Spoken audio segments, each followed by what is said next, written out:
Oke, sudah terlihat ya PPT-nya? Sudah, Bu.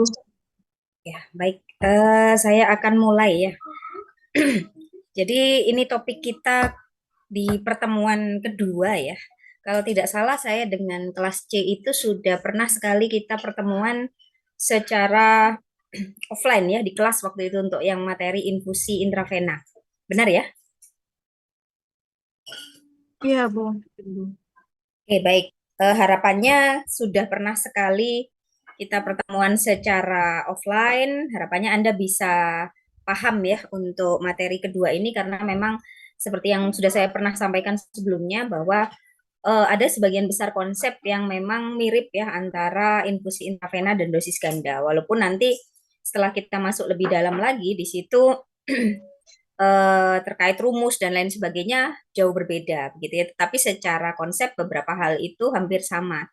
Sehingga kalau pemahaman Anda di infusi intravena itu kuat ya, eh, pemahaman terkait konsep terutama ya, itu kuat, saya rasa nanti Anda tidak kesulitan di regimentasi dosis ganda. Cuman memang kelemahannya kalau untuk online ini saya tidak bisa terlalu banyak coret-coret ya. Jadi memang dua kelas yang lain ya, kelas A dan kelas B itu kebetulan bisa offline, mereka mau offline, jadi ya saya lebih enak ya karena satu papan itu kadang nggak cukup gitu ya untuk menjelaskan seperti itu. Ya mudah-mudahan nanti di kelas ini tidak kesulitan. Oleh karena itu sebelum mulai, tolong segala sesuatunya disiapkan terlebih dahulu. Jadi yang belum ada kalkulator di sampingnya atau cuman sekedar tidur-tiduran sambil dengerin begitu ya, hanya sambil putar HP-nya, zoom lewat HP, kemudian sambil tidur-tiduran, saya rasa eh, nanti nggak akan bisa fokus gitu ya. Karena yang sudah duduk manis di dalam kelas saja, kadangkala ya fokusnya masih sering teralihkan gitu, apalagi kalau via Zoom gitu ya. Jadi silakan dipersiapkan dulu alat tulisnya, kemudian kalkulatornya juga, harapannya nanti Anda juga bisa cepat menghitung ya, seperti kita pertemuan pertama kemarin, ketika ada soal langsung tangannya bergerak untuk segera menghitung begitu ya. Dan eh, kalau memang nanti saya tanya jawabannya seperti apa gitu, saya tidak akan menunjuk satu-satu memang ya. Anda bisa langsung menuliskan hasilnya di kolom chat. Oke, baik ya, kita mulai ya. Oke, apa saja yang dipelajari di materi ini? Nah, nanti kalian akan belajar terkait konsep dari akumulasi. Ya, di sini dikatakan akumulasi to plateau ya. Plateau itu kan kondisi tunak atau steady state ya.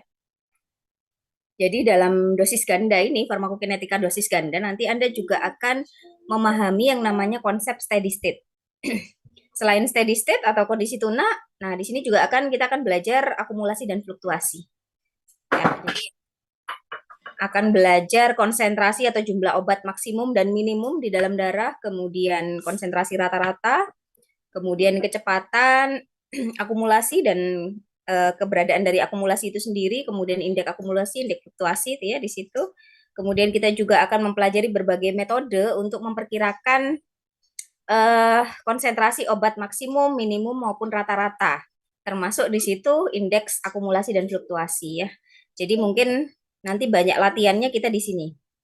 Kemudian memprediksi konsentrasi obat menggunakan prinsip superposisi. Apa itu prinsip superposisi? Nanti di slide-slide berikutnya ada. Kemudian kita juga akan belajar metode untuk mengevaluasi multiple dose regimen. Jadi regimentasi dosis ganda tadi ya.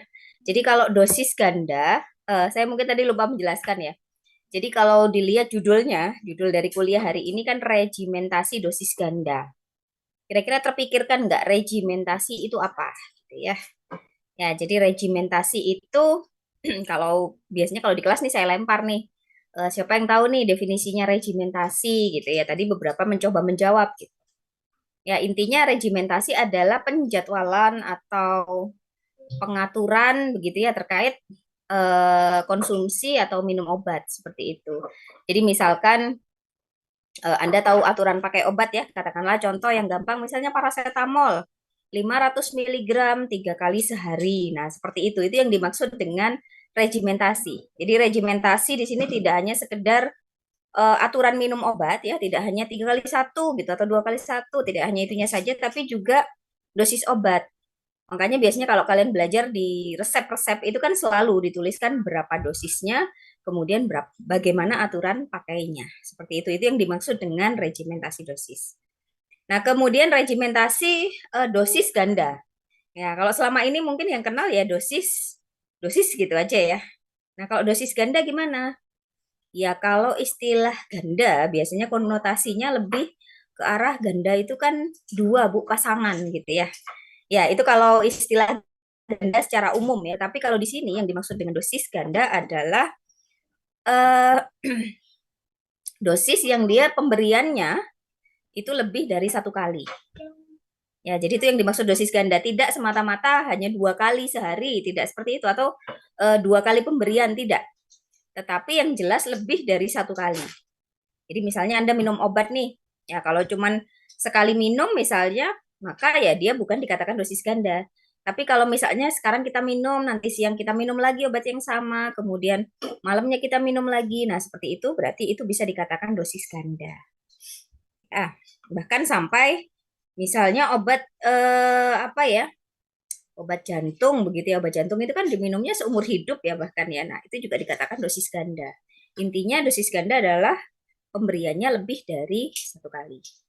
Gitu ya. Nah, kemudian ini juga kita akan nanti belajar mengeses ya berbagai parameter farmakokinetika dari dosis ganda. Jadi seperti apa sih konsep dosis ganda itu gitu ya. Nah, ini sebelum lebih jauh tadi juga sudah saya jelaskan ya di awal ya apa perbedaan antara dosis tunggal dengan dosis ganda. Jelas saya rasa sudah ya kalau tunggal berarti ya hanya sekali pemberian. Ya kemarin-kemarin kalian mulai materinya Bu siapa namanya Bu Diana ya. Bu Diana, kemudian Bu Fiftin, Bu Ika, saya rasa kebanyakan memang untuk pemberiannya itu atau untuk profil farmakokinetika yang dipelajari adalah dosis tunggal. Jadi dosis ganda baru dipelajari di topik saya.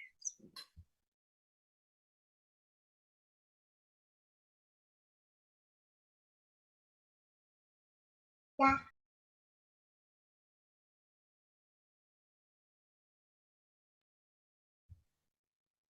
Oke, kemudian, nah ini ya, kalau kita bicara regimen tadi ya, regimentasi ya, kaitannya dengan aturan pakai, biasanya di situ ada istilahnya 3 kali 1 gitu ya. Kalian nulis di etiket tuh, apa namanya, nulisnya 3 kali 1 gitu ya, aturan pakai. Sebenarnya apa sih maksudnya 3 kali 1? Ya, mungkin kalau secara umum, ya kita bisa bilang 3 kali sehari Bu, gitu ya. Minumnya 3 kali dalam satu hari. Kapan?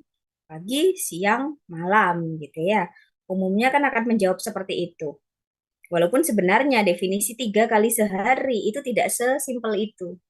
Jadi aturan atau regimentasi dosis itu dibuat, itu tentu saja nggak sembarangan. Jadi kayak tadi misalnya paracetamol kenapa sih harus 500 miligram dan kenapa 3 kali sehari? Atau mungkin bandingkan dengan katakanlah misalnya amlodipin gitu ya. Amlodipin 10 miligram 1 kali sehari. Kenapa kok 10 miligram? Kenapa kok 1 kali sehari? Cukup enggak itu kira-kira? Nah, untuk menetapkan aturan dosis itu ya, atau regimentasi itu, maka tentunya ya berdasarkan data-data farmakokinetika yang ada. Nah, di kuliah ini nanti tujuan akhirnya ya seperti itu. Kita bisa memperkirakan atau kita bisa merancang suatu regimentasi dosis. Jadi kenapa sih dosisnya itu harus sekian dan aturannya harus sekian gitu ya. Berdasarkan data-data atau parameter farmakokinetika yang tersedia gitu ya. Jadi kalau balik lagi ke 3 kali 1 maksudnya apa? Ya, 3 kali 1 berarti biasanya obat ya, kalau itu satu yang dimaksud adalah sehari ya, 3 kali dalam sehari berarti kalau mau pas, nah ini ya 24 jam dibagi 3 gitu ya. Jadi obat diberikan tiap 8 jam. Cuman memang kadang ketika kita KIE ya, umumnya kalau di apotek-apotek kan ya 3 kali sehari Bu gitu aja ya, atau mungkin ditambahi sedikit pagi siang malam gitu ya. Nah hati-hati gitu, siapa sih yang Anda KIE gitu ya, karena beda orang ya, beda profil pasiennya, tentu saja cara KIE kita juga beda, bahasa KIE kita juga bisa berbeda. Kalau misalnya Anda menyampaikan sehari 3 kali pagi siang malam. Nah, misalnya saya jadi pasiennya ya. pagi saya minum jam 10 pagi ya masih ya. Kemudian ketika siangnya saya minum obat jam 12. 12 itu siang, benar siang gitu ya. Kemudian malamnya saya minum obat jam 9 malam sebelum tidur. Apakah salah pasiennya? Ya enggak gitu ya. Jadi enggak salah, sebagai pasien yang salah adalah yang memberi KIE gitu ya, karena enggak menyampaikan dengan detail yang dimaksud pagi siang malam atau 3 kali sehari yang sebenarnya itu yang seperti apa gitu ya.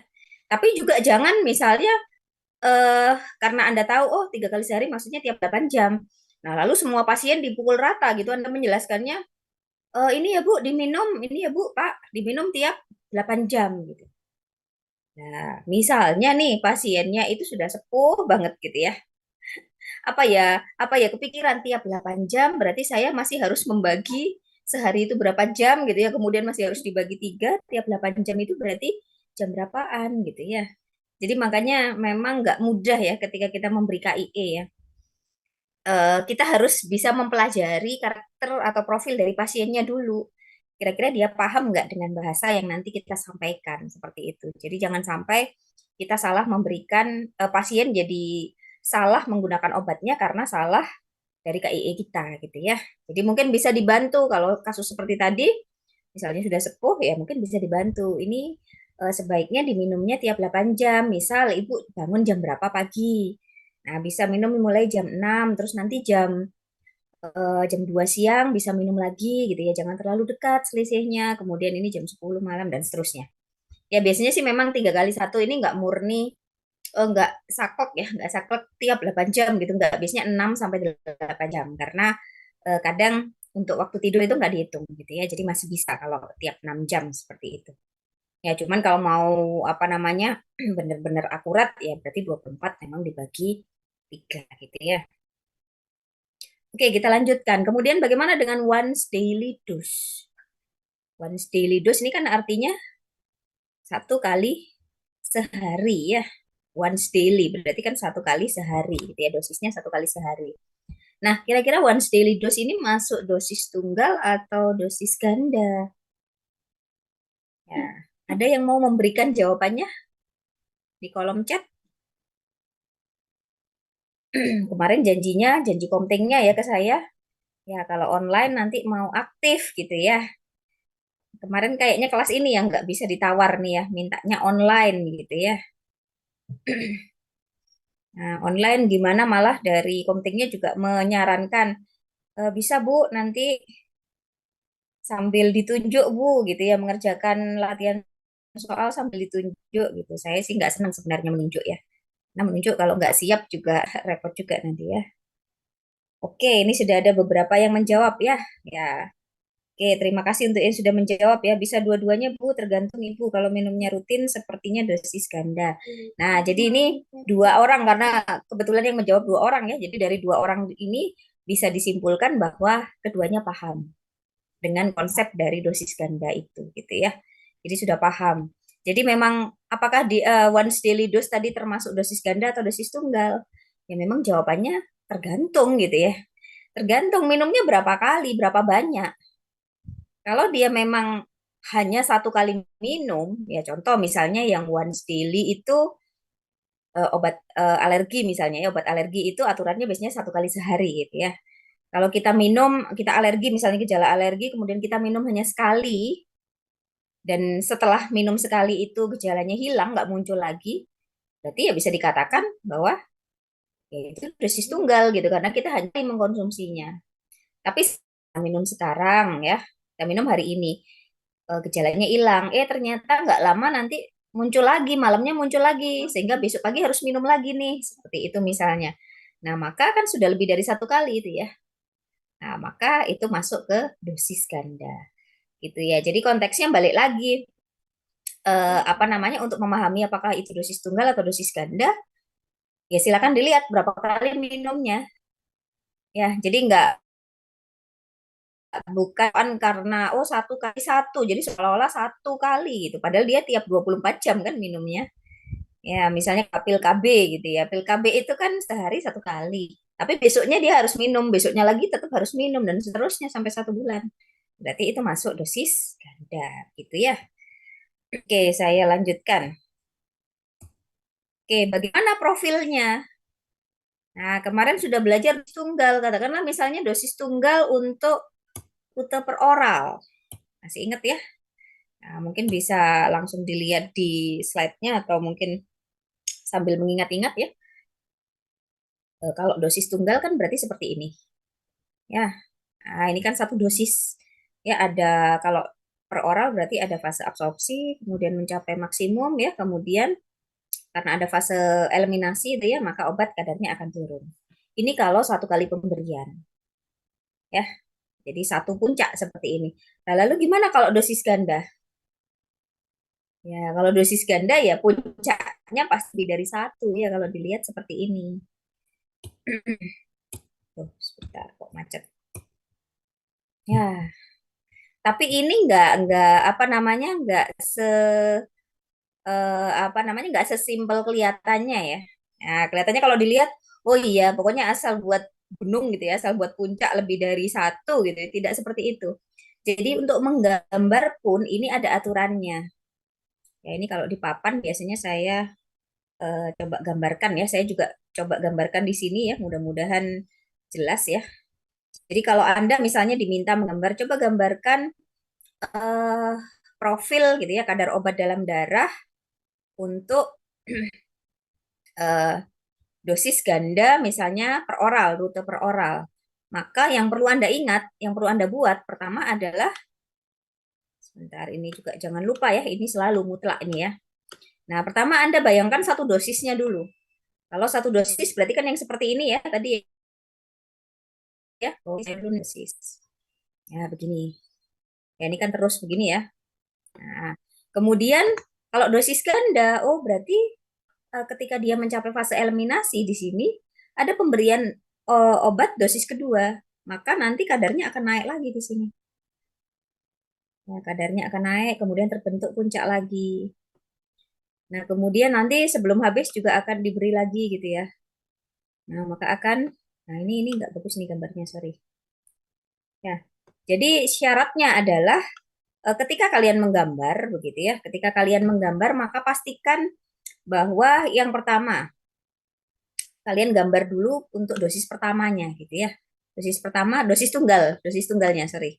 Ini dosis tunggalnya kan yang pertama ini ya. Maaf nih gambarnya enggak karuan, saya nggak bisa menghapus nih ya. Ya, jadi seperti itu ya. Kemudian nanti di dosis keduanya, berarti kan dia sebelum habis kadarnya dia akan diberikan lagi, berarti naik lagi begini. Ya. Nah, kemudian nanti dosis ketiganya, ini harusnya lebih tinggi lagi ya puncaknya. Nah, seperti itu. Dosis keempatnya juga pasti otomatis dia akan lebih tinggi. Sampai pada suatu ketika nanti ya dia kadarnya akan tetap ya kalau kita lihat seperti ini ya. Nanti ini sampai sini. Nah, ini dosis berikutnya ya misalnya. Nah, ini akan sama gitu. Ini saya nggak cukup ini layarnya ya. Nah, seperti itu. Jadi yang perlu diperhatikan itu. Jadi kalau kita lihat di sini puncaknya dia pasti akan selalu naik. Kenapa naik? Karena memang di situ belum sampai habis ya. Kalau ini kan startnya dari nol nih. Tapi kan untuk dosis keduanya ini startnya kan tidak dari nol. Ya, jadi harusnya memang bentuk kurvanya atau bentuk profilnya ini sama ya tiap dosisnya. Kemudian pasti dia akan tambah naik. Ya, tambah naik sampai suatu ketika itu eh, antara Cmax dan Cmin ini dia kadarnya akan tunak atau akan tetap.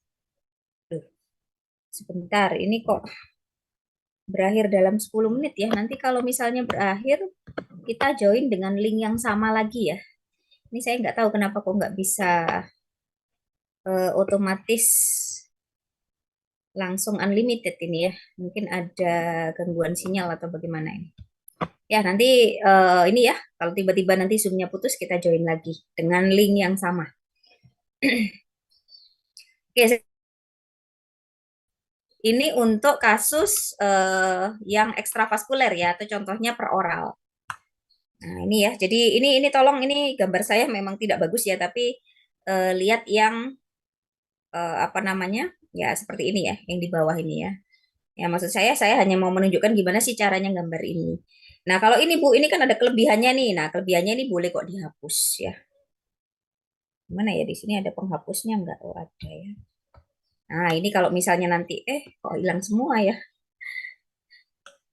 Nah, ini susahnya ini, nggak bisa kalau via Zoom ya seperti itu gitu ya. Jadi agak susah yang mau menggambar gitu ya, butuh waktu khusus ya.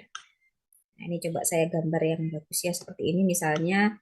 Kemudian di dosis keduanya, dosis ketiganya terus ya naik. Nah, dosis keempat dan seterusnya sampai nanti dia akan mencapai kondisi steady state di mana di mana di sini antara kadar maksimum dengan kadar minimumnya itu dia akan lurus gini ya, tidak berubah. Seperti itu. Ini kalau untuk yang rute ekstravaskuler. Ya, misalnya per oral tadi. Nah, lalu bagaimana dengan yang lain? Ya, untuk yang rute lain. Nah, nanti akan dibahas lebih jauh, ya. Nah, sebelum kita membahas lebih jauh terkait profil tadi, itu hanya salah satu contohnya saja ya. Sebenarnya apa sih tujuan dari dosis ganda ini? Saya buka dulu deh kata-katanya ya, kalimatnya. Ya, di sini dikatakan untuk memperpanjang aktivitas terapeutik. Jadi kalau kalian ingat ketika kita membahas pas di kuliah infusi IV sebelumnya ya, apa sih keunggulannya rute IV continuous atau infusi IV dibandingkan dengan IV bolus? Masih ingat? Ya, salah satu keunggulannya adalah durasinya bisa kita pertahankan gitu ya. Durasinya mau dipanjangkan sampai selama apapun bisa, asal ya kecepatan infusnya misalnya tetap, kemudian juga infusnya nggak dihentikan. Kan gitu kemarin ya, masih ingat profilnya ya. Nah, kalau misalnya, kalau misalnya nih obatnya nggak bisa dibuat dalam bentuk infus, lalu gimana caranya menyiasati supaya durasinya itu bisa diperpanjang? Nah, salah satunya dengan menggunakan dosis ganda ini. Ya, jadi kalau pakai dosis ganda, kalau tadi ya misalnya sekali minum maka ya sudah kan habis kan kadar obat di dalam darah itu habis. Tapi kalau kita misalnya minum lagi, nah maka seperti tadi ya, eh, apa namanya, kadar obat di dalam darah itu akan tetap gitu ya sampai dia mencapai kondisi steady state. Nah, jadi itu ya. Jadi selain kita gunakan rute infusi intravena, salah satu cara untuk memperpanjang durasinya adalah dengan menggunakan dosis ganda. Tapi yang perlu kita pastikan bahwa yang namanya dosis ganda ya, entah dosis ganda maupun kemarin ya infusi IV ya, kita pastikan bahwa pada saat steady state ya, jadi kalau tadi gambarnya ini saya harus gambar bolak-balik ini ya, nggak enaknya ya kalau ada papan itu kan ya, kalau di kelas ada papan saya nggak perlu gambar bolak-balik, tinggal tunjukkan gambarnya ya. Ya intinya pada kondisi steady state ini kan ketika sudah beberapa kali dosis gitu ya, ini akan steady state ya. Nah ini C max-nya, ini C min-nya ya.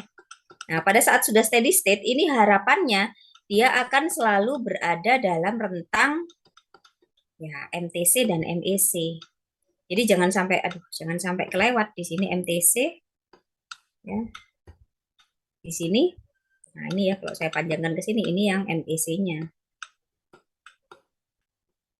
Ya, jadi jangan sampai ketika berada dalam kadar tunak di sini, kondisi tunak, ini harus kita pastikan bahwa dia berada dalam rentang MTC dan MEC. Kenapa demikian? Ya, karena akan berpengaruh terhadap efek dari obatnya. Kalian bayangkan seandainya nih pada saat steady state misalnya. Sebentar, pada saat steady state eh kadarnya nggak seperti ini misalnya ya. Anda minumnya nggak teratur. Harusnya misalnya diminumnya tiap 8 jam, tapi Anda minumnya nggak karu-karuan kayak tadi misalnya. Pasien tadi jam 10 minum, jam 12 sudah minum. Ya, maka tentunya kalau jam 12 sudah minum, ya dia masih baru turun gini sudah langsung minum lagi ini yang kedua gitu ya misalnya. Kemudian lama gitu ya nggak minum-minum, jam 9 malam baru minum lagi, berarti kadarnya sudah sempat turun di bawah MEC, kemudian dia baru minum, berarti mungkin begini nggak karu-karuan. Nah ini yang bahaya gitu ya ketika yang pertama dia nggak akan mencapai kondisi tuna gitu ya, akan susah mencapai kondisi tuna. Ya kedua juga ya ini kadar obat dalam darah nggak karu-karuan. Akibatnya apa? Nah, kalau misalnya itu antibiotik, kalau misalnya itu antibiotik, nah maka ketika di bawah di sini, ini kan dia nggak kerja ya, ketika di bawah MEC ya, maka ya ini salah satu hal yang berkontribusi terhadap adanya resistensi dari bakteri itu sendiri. Kenapa sih antibiotik itu kalau dipakainya nggak bener, ya nggak sesuai aturan pakai, itu bisa menyebabkan resistensi ya. Karena itu, misalnya di sini ketika di dalam ring terapeutik, eh, apa bakterinya sudah mulai kelenger gitu ya.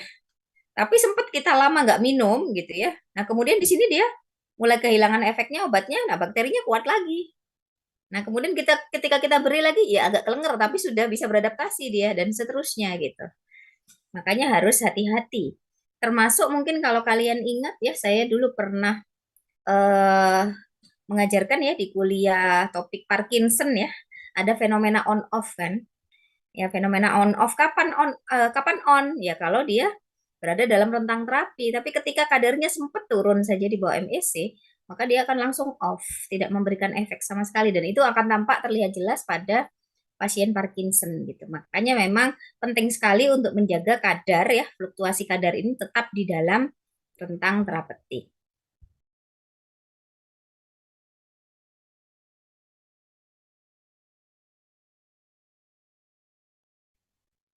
Oke ya, jadi seperti itu. Nah, ini. Jadi hindari fluktuasi dan akumulasi di luar rentang terapeutik. Nah, utamanya ini pada penggunaan beberapa obat yang memang dia harus dosis ganda ya, seperti antibiotik tadi.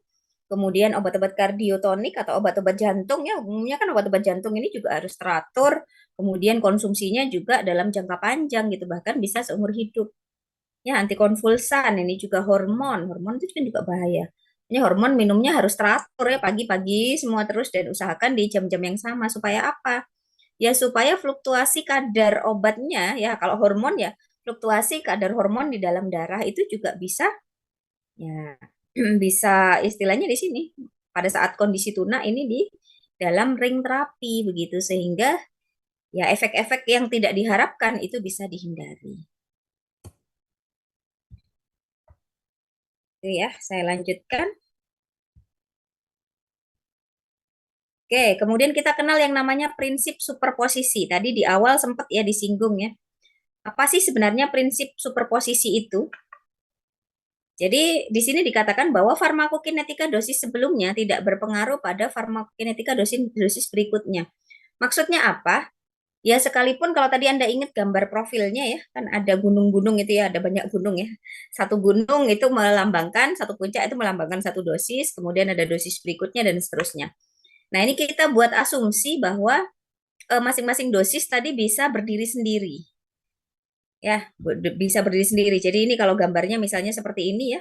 Nah, seperti ini tadi.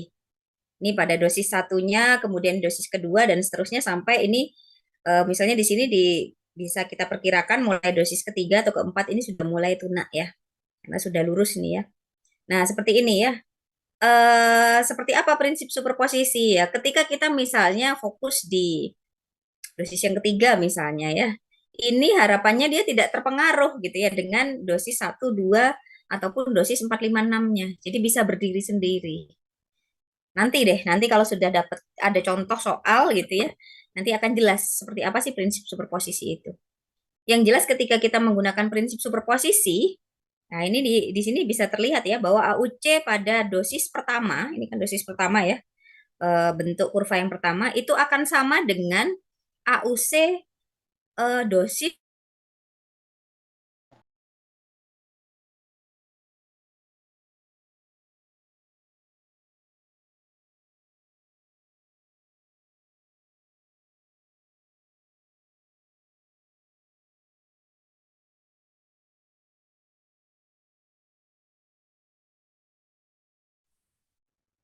Oke, baik saya lanjutkan ya. Saya sedikit mengulangi di slide ini ya karena tadi tiba-tiba sudah putus ya.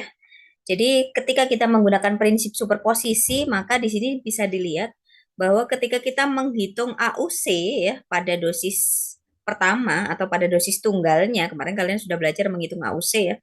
Nanti ini akan sama besarnya dengan AUC pada salah satu dosis di kondisi steady state.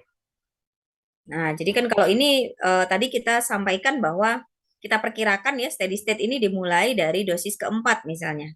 Atau ketiga ini mungkin sudah bisa dibilang steady state ya, karena kan nggak harus 100% ya, tapi mulai 90% sudah bisa dibilang steady state seperti itu. Nah, maka di salah satu dosis yang sudah steady state, AUC-nya dia ya, kalau tarik garis ke bawah seperti ini, ya, ini akan sama besarnya dengan AUC dosis pertama. Jadi itu kalau kita menggunakan prinsip superposisi. Dan sebelumnya dikatakan bahwa eh, kadar obat pada dosis kedua, ketiga, dan seterusnya, atau ke N kita menyebutnya, itu akan selalu overlay atau superimpose pada dosis sebelumnya, pada dosis N-1. Ini ada ya pernyataannya tadi ya di slide sebelumnya ya.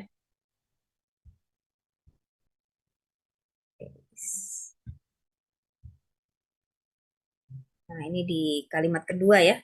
C dosis kedua, 3, dan ke N seterusnya akan superimpose pada C dosis ke N-1. Jadi kalau kita lihat maksudnya superimpose atau overlay itu adalah dia nempel atau numpang gitu ya ke dosis yang pertama. Kalau yang kedua, kalau yang ketiga berarti dia akan numpang atau overlay ke dosis yang kedua dan seterusnya. Ya, jadi sebenarnya kan ini kalau ditarik garis ya. Ya, ini kalau satu dosis kan masih panjang ini ya sebenarnya ya. Nah, ini ketika di dosis kedua pun demikian. Kalau mau diteruskan, ini kan sebenarnya kurvanya ya. Kalau mau diteruskan kan ada fase eliminasi, dia akan terus habis ke sini ya. Cuman memang karena sebelum habis sudah ditambahi dosis berikutnya, sehingga ya nanti langsung begini gitu ya. Langsung begini ya. Kalau mau diteruskan sebenarnya ya bisa ini ke sini. Tadi makanya saya bilang, oh ya ininya kita hapus aja gitu ya. Jadi ininya, ini bisa dihapus. Jadi kalau Anda misalnya mau hapus begini, bisa nggak dihapus ya? Nah, ini nggak apa-apa gitu ya. Tapi hati-hati ya, jangan untuk sekali lagi untuk menggambar profil bukan berarti nanti asal gambar oh pokoknya gunung gitu ya, gunung gunung gunung gunung gitu ya. Tapi ada aturan tersendiri ketika kita menggambar profil tersebut. Gimana harusnya dosis kedua, gimana harusnya dosis ketiga sampai pada kondisi steady state-nya. Jadi biasanya nanti dari gambarnya, misalnya Anda nih, satu kelas saya minta untuk menggambar profil dosis ganda, entah misalnya ekstravaskuler atau intravaskuler gitu ya. Akan kelihatan, saya akan bisa menilai mana yang memang paham dengan konsepnya, meskipun gambarnya kecil mungkin ya. Sama yang misalnya gambarnya besar sampai, dan sekali lagi yang namanya gambar kurva, itu harusnya nggak boleh pakai penggaris gitu ya. Ini kan kurva ini ya. Nah, harusnya memang tidak pakai penggaris, nggak lurus, bukan bentuk segitiga gitu, tidak ya. Nah, jadi seperti itu. Oke, saya lanjutkan ya. Nah, kemudian bagaimana kalau itu intravaskuler, terutama misalnya injeksi IV ya. Injeksi IV ini, nah kelihatannya ya, ini kalau yang oral berulang tadi kita sudah belajar seperti ini gitu ya. Dan ada aturannya ketika membuat kurvanya. Demikian juga dengan yang injeksi IV. Wah, gimana Bu? Kayaknya mirip itu ya. Kalau dilihat sekilas mungkin iya mirip. Cuman bedanya yang injeksi IV itu lebih lancip-lancip gitu ya.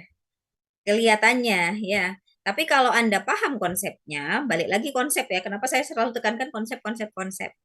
Jadi ketika Anda diminta untuk menggambar, maka selalu mulailah dengan menggambar dosis tunggalnya dulu.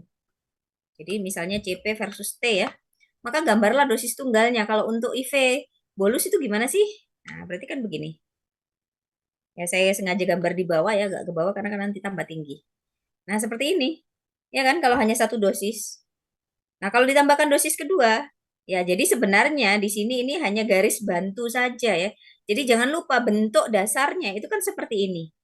Jadi harusnya dosis kedua pun bentuknya ya seperti itu gitu ya. Ya, cuman untuk memudahkan biasanya kita ada garis bantu ya, garis bantunya ini ya.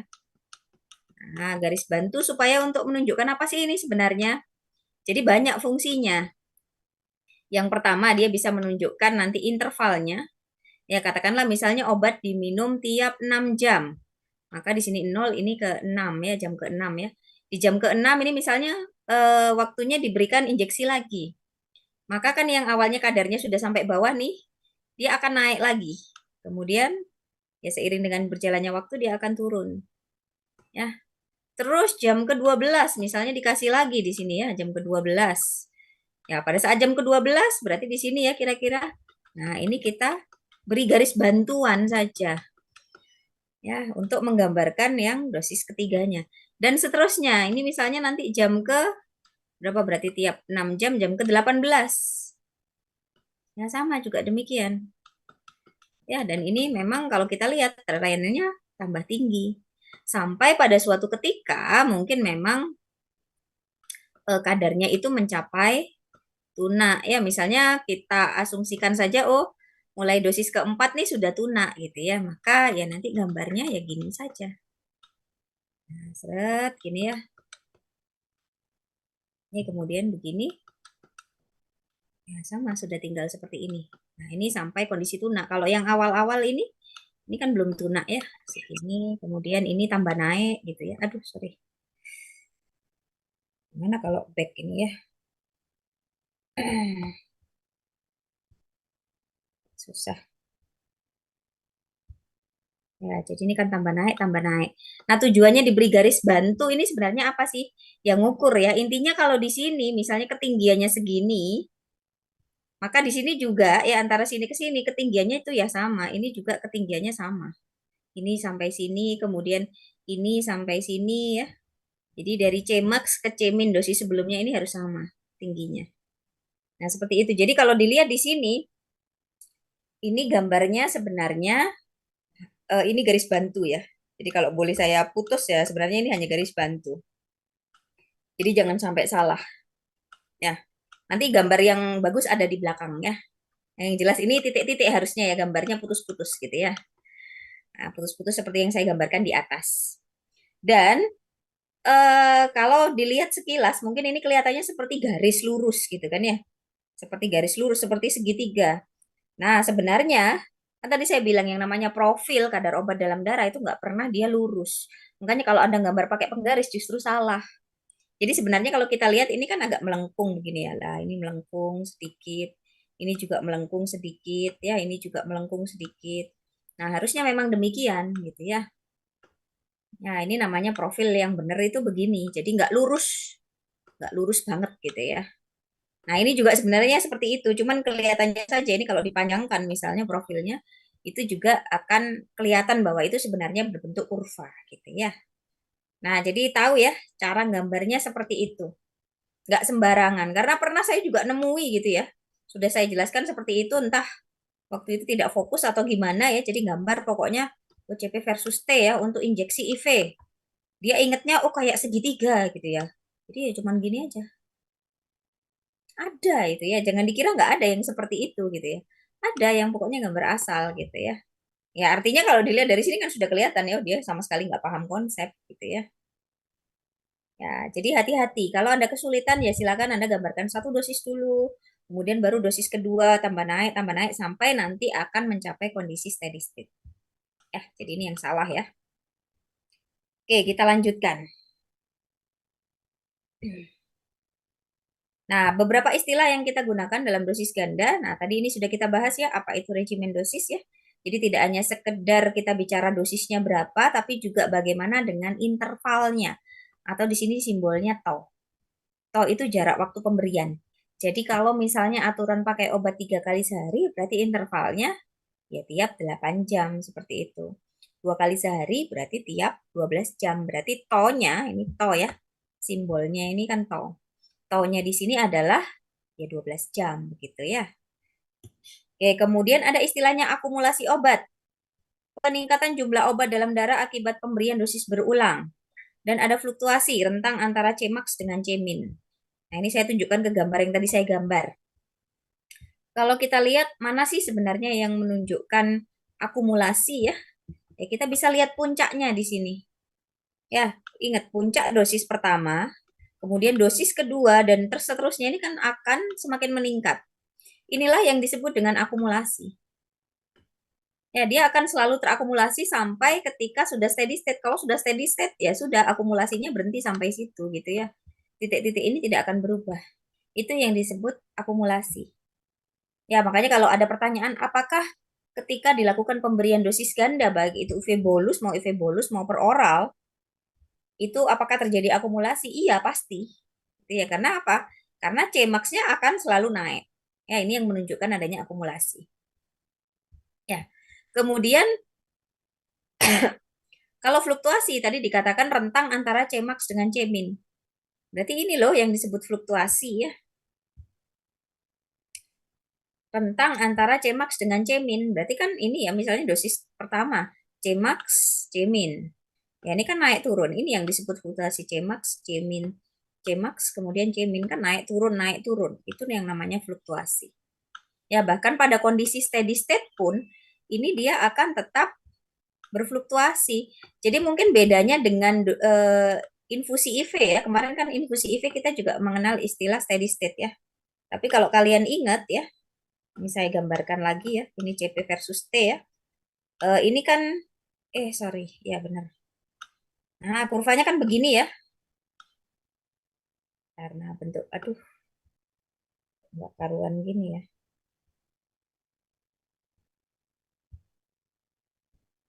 Sebentar, harus sabar. Ya, yang melihat tidak sabar mungkin ya. Oke, ini ya, seperti ini ya. Nah, memang kalau dilihat apa namanya? Pada saat kondisi steady state di sini kelihatannya berbentuk seperti garis lurus. Iya, kalau di infusi intravena memang seperti itu. Walaupun sebenarnya kalau kita mau ukur lebih jauh ya, kita mau benar-benar memperhitungkan kadarnya. Pada saat steady state ini pasti dia akan fluktuasi. Ya, naik turun gitu ya. Kecil-kecil tapi fluktuasinya. Sehingga ya karena saking kecil-kecilnya seperti ini ya naik turunnya kadar, ini seringkali diabaikan. Kenapa Bu kok bisa fluktuasi?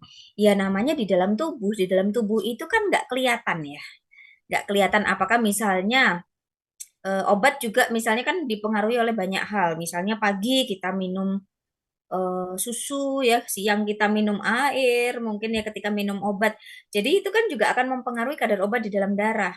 Atau kita pagi makannya apa, nggak ada pengaruhnya sama obat sehingga bisa optimal gitu ya. Atau ketika siang misalnya kita makan makan sesuatu yang dia berpengaruh terhadap kadar obat. Ya sehingga bisa jadi ya ini tadi fluktuatif. Tapi biasanya fluktuasinya kecil kalau di infusi intravena sehingga kadang sering diabaikan. Ya dianggap ya sudah pokoknya lurus gini ya garis lurus gitu saja. Tapi beda kalau itu di dosis ganda. Mau dia IV bolus mau oral ya. Kita lihat di sini ini naik turunnya dia akan kelihatan sekali. Karena memang pada saat steady state pun itu kadarnya dia akan fluktuatif. Naik turun naik turun. Gitu ya. Oke. Oke, saya lanjutkan. Nah, ini kondisi steady state sudah tadi ya menghasilkan kondisi di mana regimen dosis menghasilkan jumlah obat yang diadministrasikan dalam tubuh sama dengan jumlah obat yang dieliminasi. Konsepnya masih sama. Di dalam tubuh tidak ada perubahan.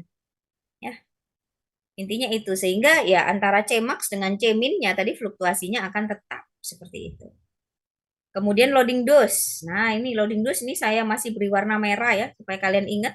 Kemarin kita juga belajar konsep loading dose tujuannya adalah untuk mempercepat tercapainya steady state, bukan meningkatkan steady state. Kalau untuk meningkatkan kemarin di infusi intravena, nah yang kita atur adalah R-nya, laju infusinya. Tapi kalau TSS-nya yang mau kita intervensi ya, biar TSS-nya itu bisa lebih cepat, ya bisa lebih awal tunaknya, maka cara intervensinya adalah dengan pemberian loading dose ini sama. Ini di konsep dosis ganda juga demikian. Nah, lalu ada istilah lagi maintenance dose. Kalau maintenance dose ini ya sebenarnya dosis yang diberikan itu loh, gitu ya. Jadi kalau tadi misalnya amoksisilin 500 miligram 3 kali sehari. Ya 500 miligram itu yang disebut dengan maintenance dose. Ya beda lagi kalau misalnya dia ditambah loading dose 1 gram misalnya ya. 1 gram nih rute infus misalnya, rute injeksi IV misalnya mau dikasih loading dose 1000 miligram gitu ya atau 1 gram. Nah, maka yang jadi loading dose berarti 1000 miligramnya, yang jadi maintenance dose ya 500 miligramnya itu. Seperti itu. Oke, kemudian kita spesifik membahas dosis ganda untuk IV bolus, ya rute IV bolus. Ya, sengaja di sini sebenarnya kalau kalian lihat di buku Sargel ya, di situ tidak hanya IV bolus saja ya yang dosis ganda ya. Diajarkan juga di situ untuk yang rute oral misalnya. Dosis gandanya seperti apa gitu. Tapi saya hanya akan fokus menjelaskan yang IV. Ya karena IV ini yang relatif mudah ya dibanding yang per oral. Nanti per oral lebih panjang gitu ya rumusnya. Asal Anda paham dulu saja. Ya, saya batasi sampai IV bolus saja. Oke, nah ini gambar lengkapnya dan ini gambar bagusnya ya, versi bagusnya begitu ya. Jadi konsepnya masih sama ketika kita menggambarkan injeksi IV berulang ya untuk IV bolus ini ya, kita selalu mulai dengan menggambar dosis tunggalnya dulu. Ya ini sengaja saya tambahi ya, saya panjangkan supaya kita supaya Anda benar-benar paham, oh iya kalau satu dosis itu kan berarti menggambarkannya begini. Dan sekali lagi ya, meskipun di sini kelihatannya lurus gitu ya, tapi sebenarnya ini nggak lurus seperti ini ya. Ini kurva gitu ya. Jadi agak sedikit melengkung ya, harusnya memang ya begini gitu ya. Nah, begini dan seterusnya. Ya, jadi agak sedikit melengkung, memang nggak terlalu kelihatan di sini. Ya, makanya di sini saya tambahkan. Jadi agak sedikit melengkung ya. Kalau Anda misalnya menggambarkan di buku catatannya atau di mau dioret-oret di slide-nya di PPT-nya silakan ya. Jadi, tapi ini saya tekankan lagi bahwa di sini ini bukan lurus ya, tapi agak melengkung karena kurva. Ya, sama halnya dengan dosis pertamanya juga demikian gitu ya. Oke, lalu apa yang mau kita pelajari? Di sini kita akan belajar berbagai parameter yang nampak di gambar ini. Apa saja parameternya misalnya ya. Kita belajar yang namanya CP0 ya.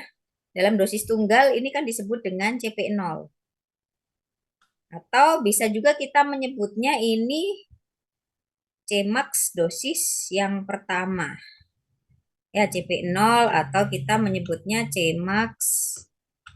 Aduh, nggak bisa nulis ini Cmax dosis yang pertama. Ya, atau juga kalau nggak nulis Cmax dosis pertama boleh kok kalau Anda misalnya mau nulis CP max dosis yang pertama atau CP1 max juga nggak apa-apa. Ya intinya adalah pokoknya di situ itu maksimum gitu ya, kadar maksimum dosis pertama. Karena ini kan kalau saya tandai ya di sini dosis pertama, kemudian eh, bentar.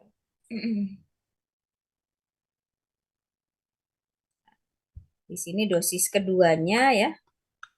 Nah, ini kemudian di sini dosis ketiga dan seterusnya. Ya, dosis ketiga, 4, 5, 6 dan seterusnya. Atau saya menyebutnya dosis ke N gitu aja ya. Ya, N-nya berapa ya tergantung bisa dihitung ini dosis keberapa kan gitu. Nah, ini tadi ya sudah ya di sini ini Cmax ya. Nah, kemudian Cmin yang dikatakan Cmin di titik ini di titik pertemuan antara eh, kadar terakhir ya sesaat sebelum diberikan obat berikutnya. Ini yang disebut dengan Cmin ya Cmin dosis yang pertama. Cmin dosis yang pertama. Ini kan tadi Cmax dosis pertama ya, atau kita menyebutnya CP0. Ini Cmin dosis yang pertama. Kemudian kalau di sini, oh ini berarti Cmax dosis kedua, ini Cmin dosis kedua, dan seterusnya. Tapi ketika sudah kondisi steady state, nah misalnya kalau di gambar ini kira-kira steady state-nya di dosis ke 1, 2, 3, 4, 5, 6 lah. Anggap aja ini ya, mulai dosis ke-6, ini kita anggap steady state ya. Nah, saya tulis di sini misalnya jam ke-10 ini dianggap TSS. Ya, ini dianggap ya, ya belum tentu di sini ya. Anda harus benar-benar kalau mau menentukan kapan TSS-nya ya harus benar-benar dihitung ya. Masih ingat ya rumusnya TSS sama dengan ya kalau tidak ada keterangan berapa persen maka ya 3,32 kali T setengah kan seperti itu kemarin. Ya sehingga apa namanya?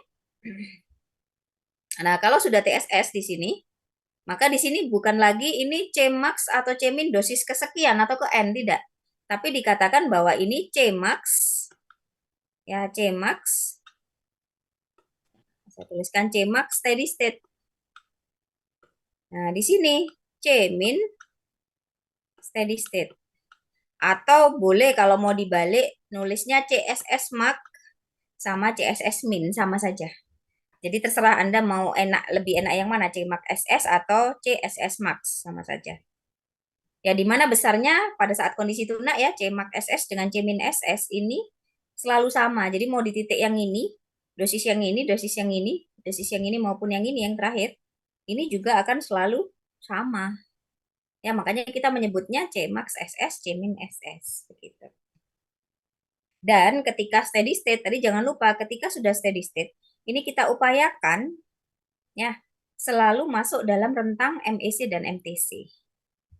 Ya, atau di sini kalau Anda bisa lihat, oh ada yang menuliskan lagi CP SS Max, CP SS Min gitu ya. Jadi terserah ya mau ini sebenarnya bukan bukan garisnya ini ya yang disebut ya.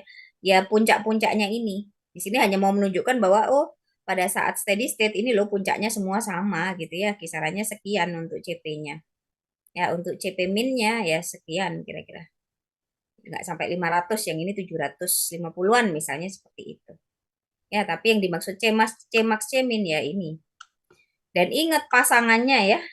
Jadi Cmax Cmin ini ada pasangannya sendiri-sendiri. Jadi kalau ini ya, ini Cmax dosis ketiga ini berarti yang ini, Cmin dosis ketiganya yang ini. Makanya sering kalau misalnya mahasiswa salah gambarnya ya karena tidak paham konsepnya, misalnya hanya sekedar gambar segitiga gitu ya. Nah, misalnya ini ya, hanya gambar, sekedar gambar segitiga, maka bisa saja kadang yang dia sebut Cmax dan Cmin itu keliru gitu ya. Apa namanya? Ya, kalau nggak misalnya gambar begini. Ini terlalu jelek lah ya, saya gambarkan yang agak bagusan gitu, kayak tadi misalnya. Nah, tapi nggak paham konsep misalnya.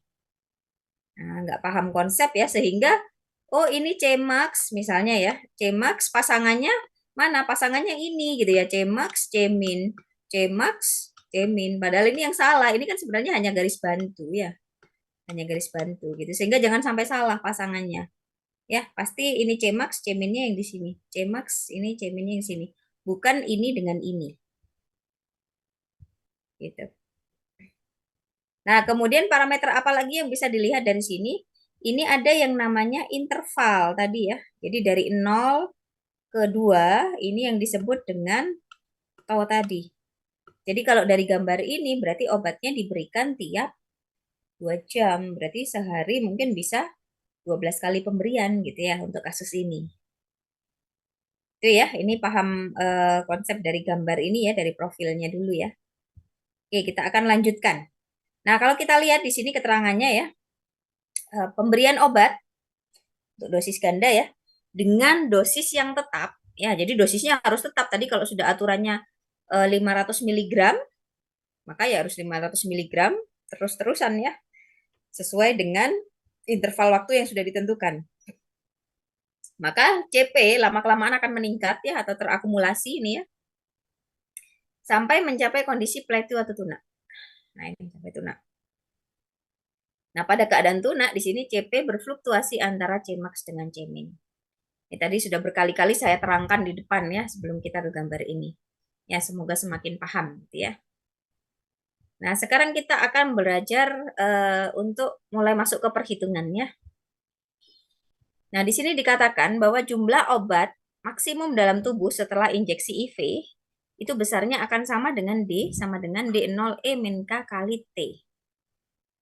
Ya, kalau biasanya kan kemarin kalau di infusi intravena tuh A ya biasanya ya, A sama dengan A0 E min K kali T begitu ya, sama sebenarnya A dengan D ya. Intinya menunjukkan jumlah, tapi bukan konsentrasi ya. Ya kalau mau diubah konsentrasi juga bisa, berarti kan bukan jumlah tapi kadar gitu ya. Nah, di sini T-nya ini selalu sama dengan tau. Kenapa?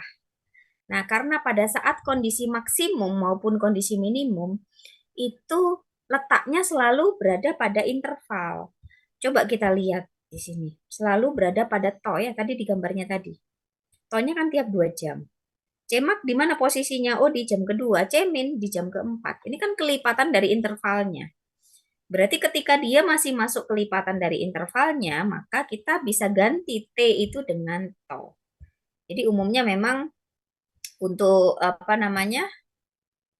Nah, untuk menghitung dosis atau jumlah obat maksimum maupun minimum nanti itu pakai bukan pakai T tapi pakai to. Gitu ya. Nah, mengikuti persamaan Rodrigues 1. Nah, sehingga di sini nah nanti kita akan belajar juga menghitung berapa fraksi dosis yang tinggal dalam tubuh dikaitkan dengan K dan to. Maksudnya fraksi obat yang tertinggal itu seperti apa? Jadi kalau kita lihat gambar ya tadi ya, CP versus T. Ini nggak enaknya ya, harus bolak-balik menggambar ya. Kalau ada papan, saya tinggal menunjukkan gitu ya, yang sudah saya gambar tadi. Nah, misalnya tadi rute IV bolus kan. Nah, begini ya, ini dosis tunggalnya. Kemudian nanti di jam berikutnya ya, di interval, suatu interval tertentu, ini dosis kedua, dan seterusnya ya, dosis ketiga gitu ya. Nah, yang dimaksud dengan fraksi dosis yang tertinggal itu adalah berapa sih jumlah obat dalam tubuh sesaat sebelum diberikan dosis obat berikutnya. Jadi di sini, kemudian di sini ya. Nah, itu besarnya akan sama dengan E min K kali tau. Atau kita langsung ke contoh soal. Ya, di sini biar nggak bingung. Seorang penderita setiap 6 jam, 6 jam berarti dia taunya 6 ya. Mungkin bisa sambil menghitung juga ya. Taunya 6 jam menerima antibiotika dengan dosis 1000 mg. Ini dosis, kemudian waktu paru berarti T setengah. Ya, silakan Anda cari K-nya ya. K-nya tahu ya. Ya, 0,693 per T setengah ya. Kemudian kompartemen 1 dan VD-nya sekian. Sudah jelas. Nah, berarti kalau ditanyakan berapa fraksi obat yang tertinggal di dalam tubuh, nah ini kan rumusnya tadi F sama dengan E min pangkat min K kali tau kan ya. K-nya kan berarti 0,693 per T setengah per 3 dikalikan tau-nya 6. Ketemulah F-nya 0,25. Maksudnya apa?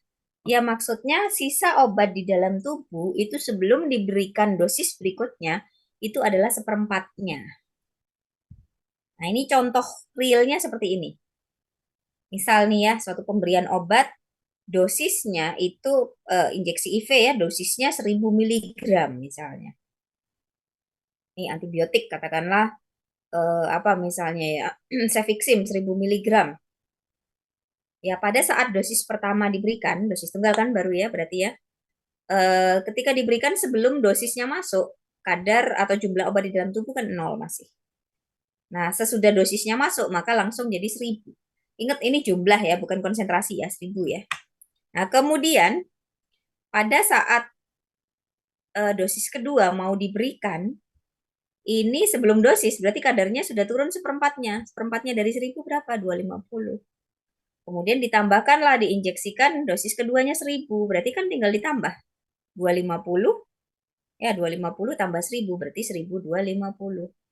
Kemudian dari 1250 ini sisa seperempatnya lagi berarti 312 tambah 1000 lagi dan seterusnya 1312 dihitung lagi berapa seperempatnya dan seterusnya. Ini diambil seperempatnya seperempatnya.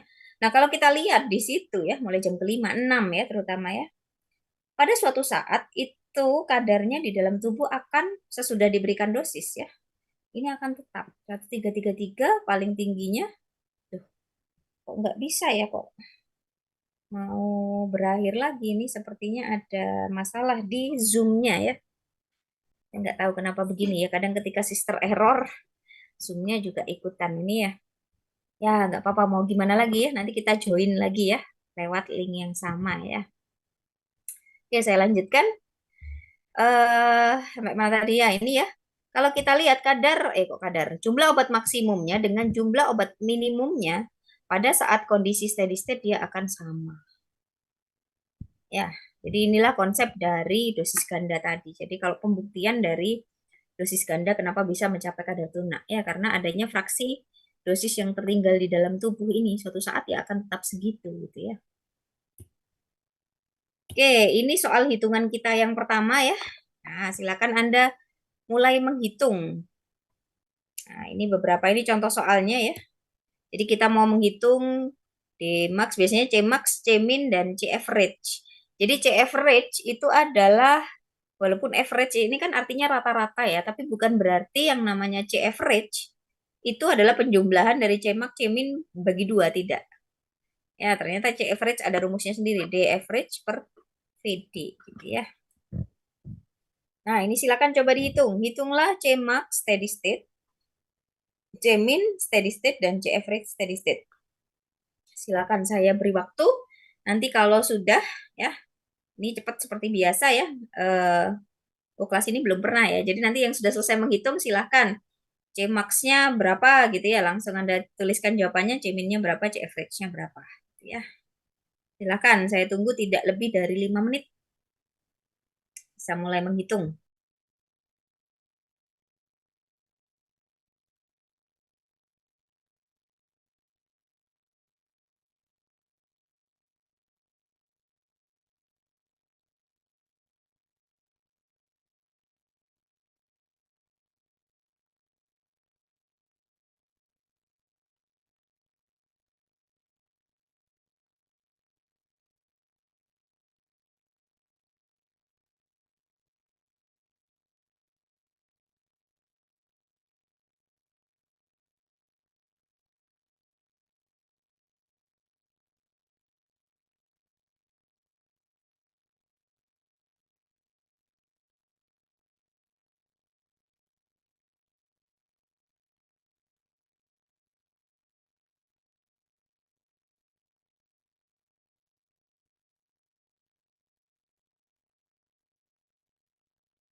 Ayo, belum ada yang memberikan jawaban ini. Silakan yang sudah bisa mulai dituliskan ya jawabannya ya. Jangan terlalu lama.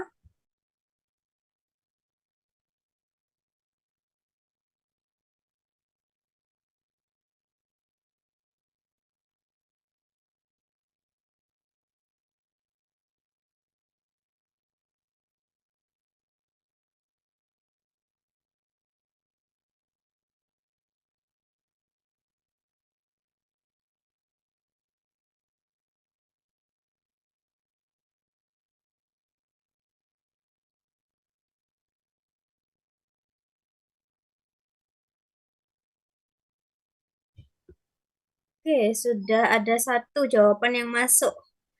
Ya, gimana yang lain? Saya tunggu sampai ada yang masuk berikutnya ya. Setidaknya saya cross check apakah jawabannya sudah benar atau tidak gitu ya. Jadi biar ada pembandingnya. Silakan, boleh yang mungkin masih baru selesai CMAX dan CMIN saja, nggak apa-apa. Silakan CMAX dan CMIN-nya saja yang dituliskan.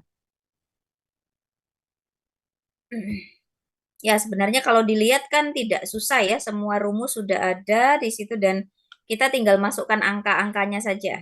Tergantung kecepatan tangan kita untuk ngetik di kalkulator ya. Biasanya siapa cepat gitu ya. Oke, ini sama ya kalau kita lihat di situ cuman beda beberapa angka di belakang tiga orang. Ya, 0,68 ada yang 0,69. Saya tidak bisa istilahnya kalau seperti ini ya, asal berbeda angka di belakang koma itu sebenarnya tidak masalah. Cuman kalau biasanya bedanya agak jauh, nah ini mohon dicek ulang ya, kayak Nova ini ya, C-min steady state-nya 6, teman-temannya 69 sekian ya, ini kok 68 sendiri ya. Tapi kalau memang itu sudah dihitung dengan seksama, mungkin beda di pembulatan, jadi nggak masalah. Oke, nah ini sudah banyak yang menuliskan. Oke, saya lanjutkan ya, karena sudah banyak yang menuliskan dan jawabannya juga relatif sama ya. Jadi saya lanjutkan biar cepat ya. Ya, untuk yang belum mungkin bisa dituliskan jawabannya dulu ya. Nah, jadi ini kalau hasil perhitungan saya ya, C max-nya 6,38, C min-nya 0,695, C average-nya 2,56 sekian gitu ya. Jadi kalau hanya belakangnya ekornya yang nggak sama nggak apa-apa gitu ya. Tapi jangan sampai komanya terlalu jauh berbeda. Itu ya. Oke, kita pindah ke topik selanjutnya ya. Jadi silahkan ini nanti bisa diselesaikan sendiri ya untuk perhitungannya. Kita pindah ke yang berikutnya. Ya, jadi sebenarnya slide ini tidak berbeda jauh dengan slide yang tadi, yang sebelumnya gambar tadi yang saya jelaskan.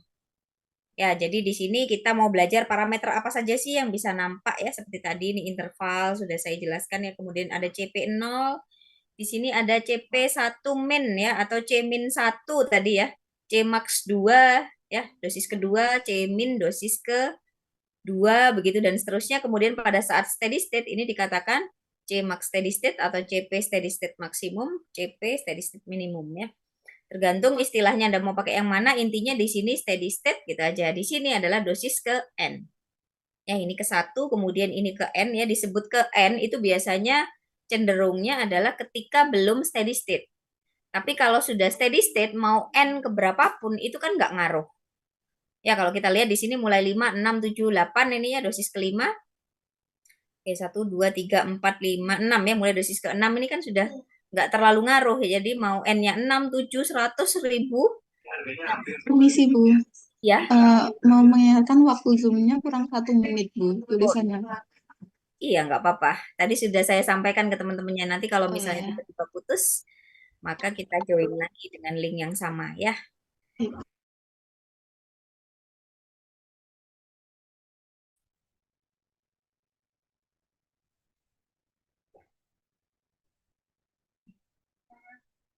Oke, saya lanjutkan ya.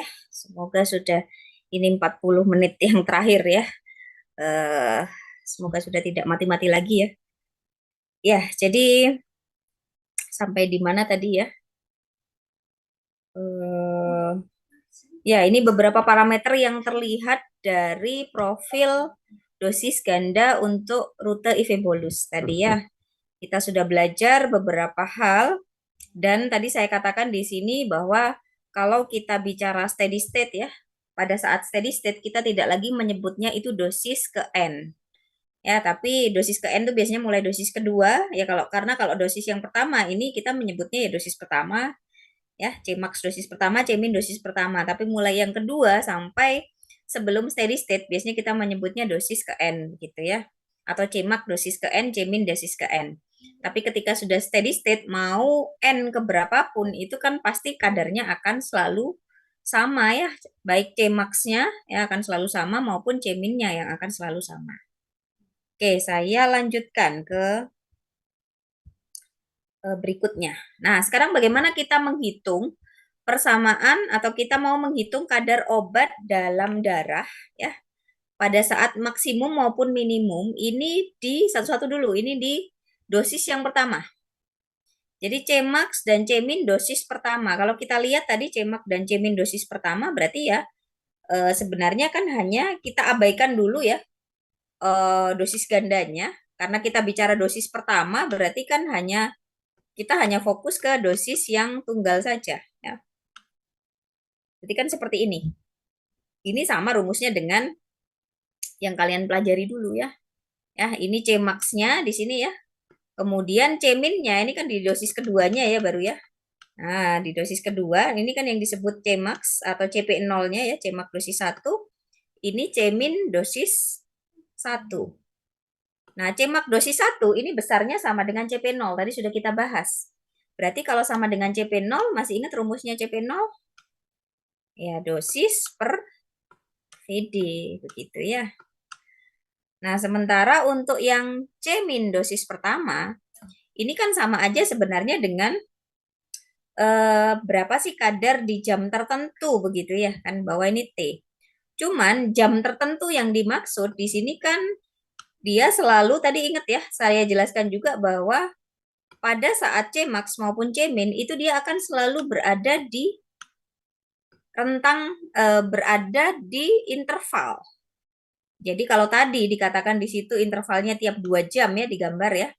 Nah, berarti yang dimaksud C min di sini kadar obat berarti kan pada jam kedua. Ya, pada jam kedua. Nah, karena pada jam kedua maka T-nya di sini ya. Harusnya tadi awalnya kan T, kalau persamaan orde ke satu ya. Ketika kita ditanyakan berapa kadar obat di dalam tubuh pada jam tertentu, begitu kan rumusnya selalu CP0 ya. Ini dasar rumus atau persamaan orde ke satu ya, CP0 E min K kali T kan gitu.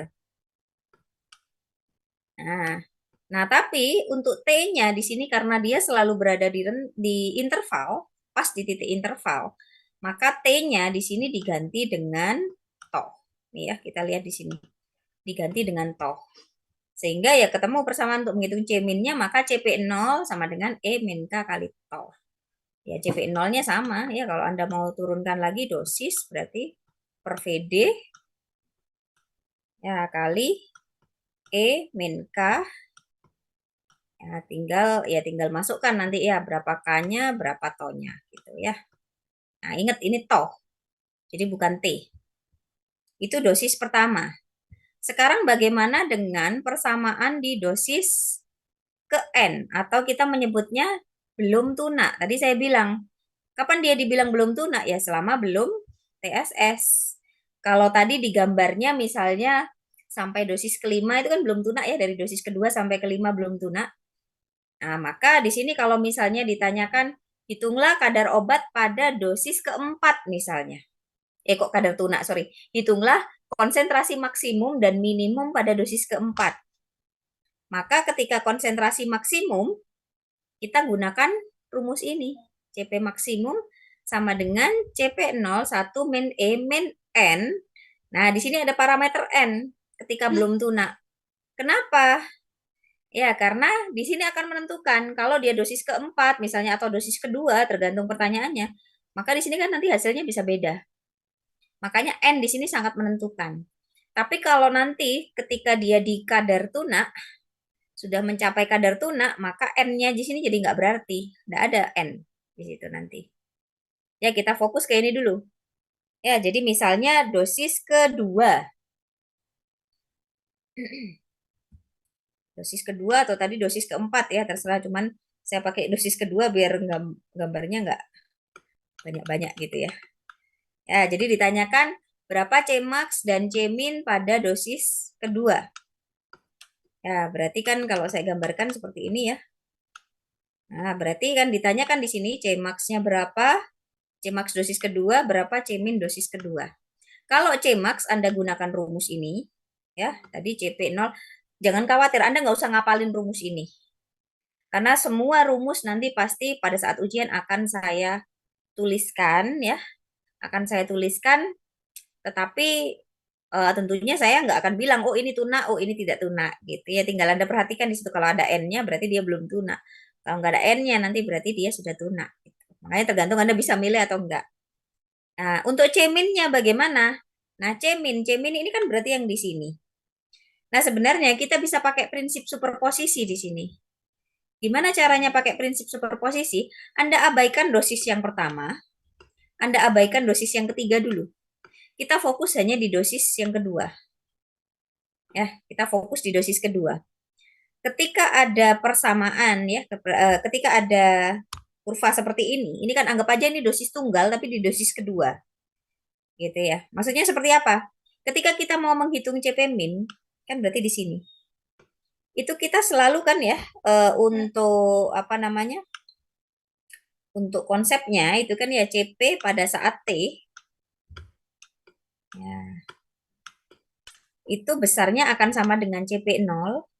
Nah, ini kalau untuk yang orde ke-1 kan pasti di mana-mana seperti ini. Tadi juga sudah saya jelaskan. Kali E min K kali T kan sebenarnya ya, tapi T-nya karena dia berada di titik interval ya, maka kita ganti dengan tau. Nah, maka tinggal kita ganti saja.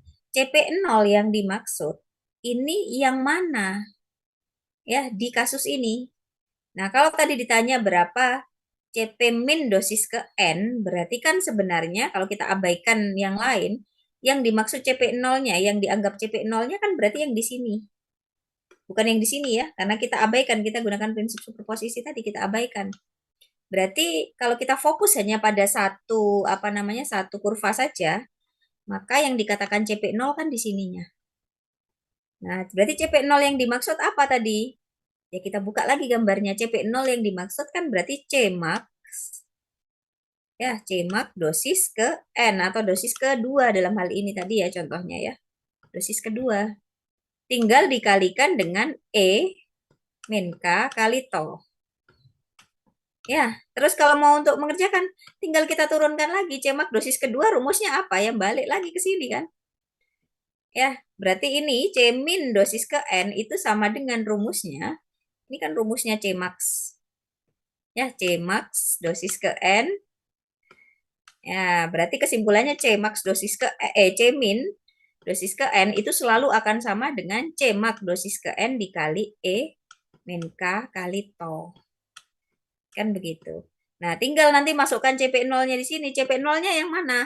Nah, kalau sudah seperti ini rumusnya ya sudah diturunkan, maka CP0 yang dimaksud adalah CP0 yang di sini. Ya, yang di dosis 1, bukan yang di dosis 2. Seperti itu ya. Ini agak susah dijelaskan kalau nggak di papan memang. Makanya kenapa sih saya itu berharapnya bisa offline sebenarnya ya. Tapi nggak apa-apa ya, mudah-mudahan bisa paham gitu ya. Nah, seperti itu ya. Jadi ini, Anda boleh kalau misalnya Anda bingung dengan konsep yang ini, silakan langsung pakai yang di dalam yang di slide ini nggak apa-apa gitu ya. Pokoknya intinya Cmax itu sama dengan seperti ini ya kalau belum tunak. C min-nya maka tentu saja Cmax dosis ke N dikalikan E min K kali tau. Itu aja prinsipnya. Oke. Nah, kemudian bagaimana pada saat tunak? Nah, kalau pada saat tunak tadi kan saya bilang ya, harusnya kalau kalau belum tunak kan nah, rumusnya kan 1 min E pangkat N kali K kali tau kan gitu ya. Nah, baru diper 1 min E ya, min K kali tau kan gini. Yang di dalam kurung ya. Nah, kenapa ini tinggal 1? Ya karena tadi seperti saya bilang, mau N keberapapun, kalau kondisi sudah tunak itu sudah tidak berlaku lagi. N ke-5, N ke-1000, N keberapa ya. Ini dia jawabannya jadi bisa di apa namanya? Mendekati atau kita bisa bilangnya tak hingga ya. Sehingga kalau seperti yang kemarin ya di infusi intravena E min N katau ini diasumsikan ya itu hasilnya 0. Jadi 1 dikurangi 0 ya tinggal 1. Makanya kenapa rumusnya berubah jadi 1/1 min E min K kali tau ketika itu kondisi tunak. Ya, jadi gampangannya kalau sudah tunak nggak ada NN-nya. Jadi kalau masih ada NN-nya, oh berarti itu rumus yang belum tunak. Gitu. Ya, ini rumusnya Cmax. Kemudian pada saat minimum tentu saja ya ini akan sama dengan C min SS akan sama dengan C max SS ya. Nah, ini kan rumusnya C max SS ya dikali dengan E min K kali T. Ya, ini kan rumusnya C max steady state sampai sini ya. Sama dengan yang atas ini tadi. Jadi jangan lupa. Nah, tapi yang paling penting adalah Anda harus bisa menentukan dulu kalau ada pertanyaan, dia sudah tuna atau belum. Caranya, ya itu tadi, caranya Anda harus menentukan TSS-nya dulu. Pakai rumus apa? Ya TSS sama dengan 3,32 kali T setengah itu dulu. Karena tidak selalu, walaupun di gambar-gambar tadi kebanyakan dosis ke-6, Bu. Apakah selalu dosis ke-6? Tidak, tidak selalu. Tergantung waktu paruh obat. Ya, kalau semakin besar waktu paruh obatnya, maka kan TSS-nya juga akan semakin besar. Tapi kalau waktu paruhnya semakin kecil, TSS-nya akan semakin kecil. Sehingga memang kalau Anda ketemu pertanyaan, nah ini di slide berikutnya ini, kita mulai masuk ke soal lagi nih ya. Nah, ini contoh soal, silakan disiapkan lagi nih ya. Seorang pasien menerima antibiotika 100 mg, berarti ini dosisnya ya. Udah jelas ya, ini dosis. Oke, kemudian tiap 6 jam, berarti ini toh. Ya, ini dosisnya, itu toh. Kemudian ketemu sudah VD-nya. Waktu paruh berarti T setengah 8 jam. Ya, tinggal Anda bisa cari K nanti ya. Kemudian, nah silakan ditentukan ini. Nah, caranya bagaimana? Bukan berarti nanti ketika ada soal, ini sudah kelihatan Bu, saat yang satu ya jelas ya, dosis ke-1, dosis tunggal ya. Kalau yang dosis ketiga ini pasti belum tuna, dosis ke-6 pasti sudah tuna. Iya, kebetulan iya gitu ya. Tapi Anda harus bisa membuktikan kenapa ini tidak tuna, kenapa ini sudah tuna. Ya, Anda harus hitung prosedurnya tadi. Harus hitung TSS-nya dulu. Ada yang sudah menghitung TSS-nya? Berapa TSS? Silakan tulis di kolom chat. TSS loh, nggak susah ini ya. Cuma tinggal 3,32 kali 8 jam. Berarti gimana? Oke, ini sudah banyak ya. 26,56. Oke, ya sudah ketemu. Berarti jawabannya adalah ya 26,56. Atau saya biar gampang nih ya 26, sekian gitu ya. Ya 26,56 jam. Oke, lalu gimana caranya ya? Gimana caranya Anda tahu dosis ke-1, dosis ketiga? Karena kadang orang itu ngiranya dosis ke-1, oh berarti jam ke-6 gitu ya. Sorry, ini ya tiap 6 jam. Dosis ketiga, oh jam ke-18. Dosis ke-6, oh jam ke-36. Tidak seperti itu. Ini yang kesalahan yang sering karena kita tidak membuat atau menggambar dulu. Nah, caranya gimana sebelum mengerjakan ini? Anda harus gambar, tapi bukan berarti gambar profil tadi ya. Ada cara singkatnya. Ya, silakan buat sketnya atau buat sketsanya ya. Saya kalau bilang buat sketsanya ya. Sketsanya seperti apa?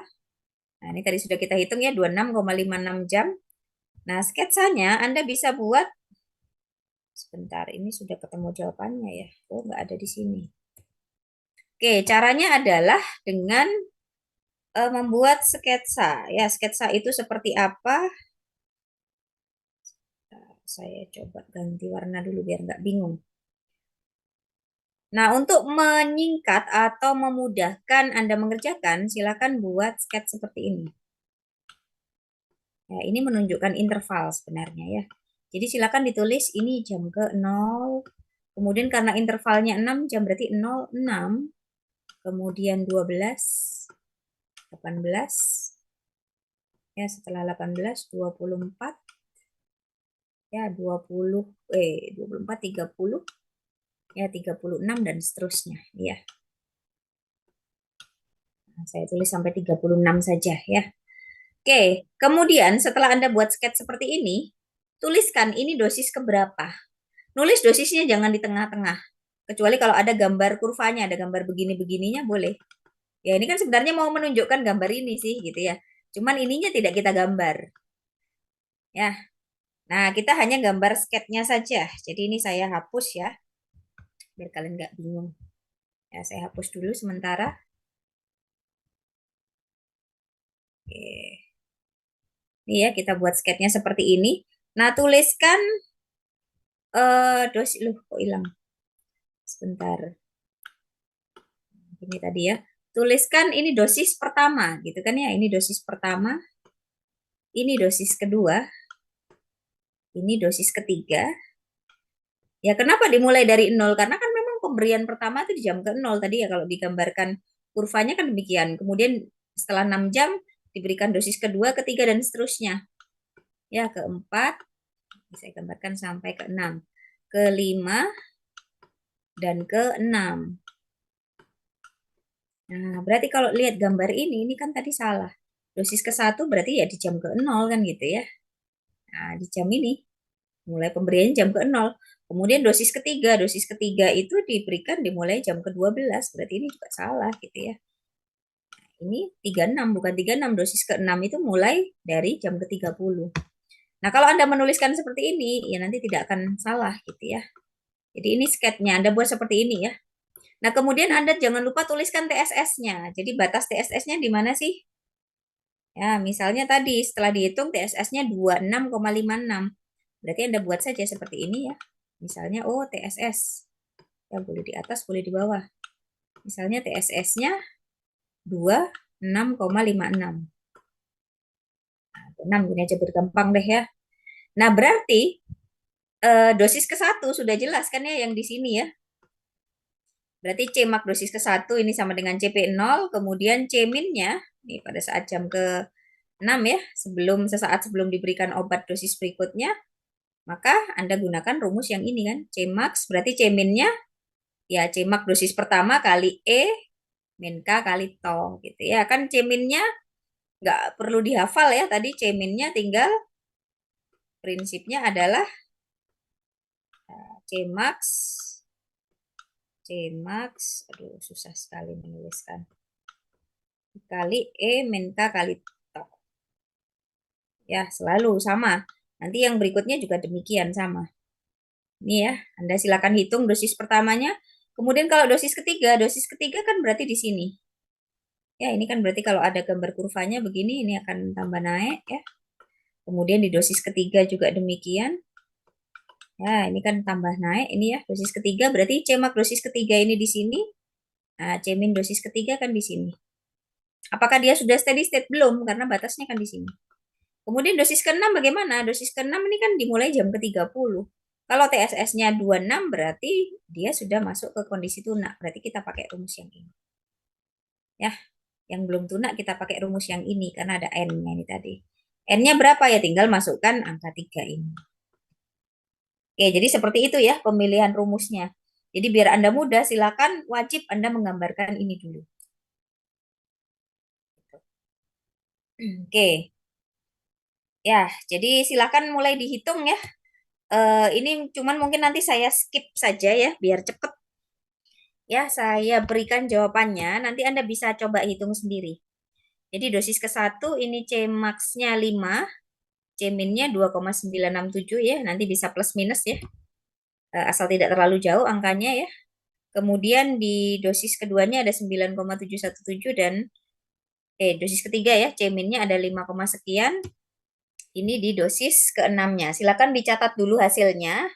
Ya, nanti Anda bisa hitung di luar pertemuan ini ya, biar nggak terlalu lama ya, karena ini juga sudah jam berapa ya. Kita tinggal satu topik lagi ya yang saya jelaskan nanti baru kita akhiri. Ya, sudah ya, silakan ditulis dulu. Kalau sudah kita lanjutkan. Nah, ini tadi kan pertanyaannya Cmax, Cmin, dosis kesekian. Nah, seandainya sedikit saya modif, misalnya saya tanyakan di sini bukan tentukan Cmax dan Cmin dosis ke-1, 3, dan N. Tapi saya minta Anda menentukan misalnya, tentukan kadar obat pada jam ke. Nah, ini bukan pakai dosis ke, tapi jam ke. Misalnya saya ubah, tentukan kadar obat pada jam ke, eh, ya pada jam ke-12 tadi ya, berarti kan di sini.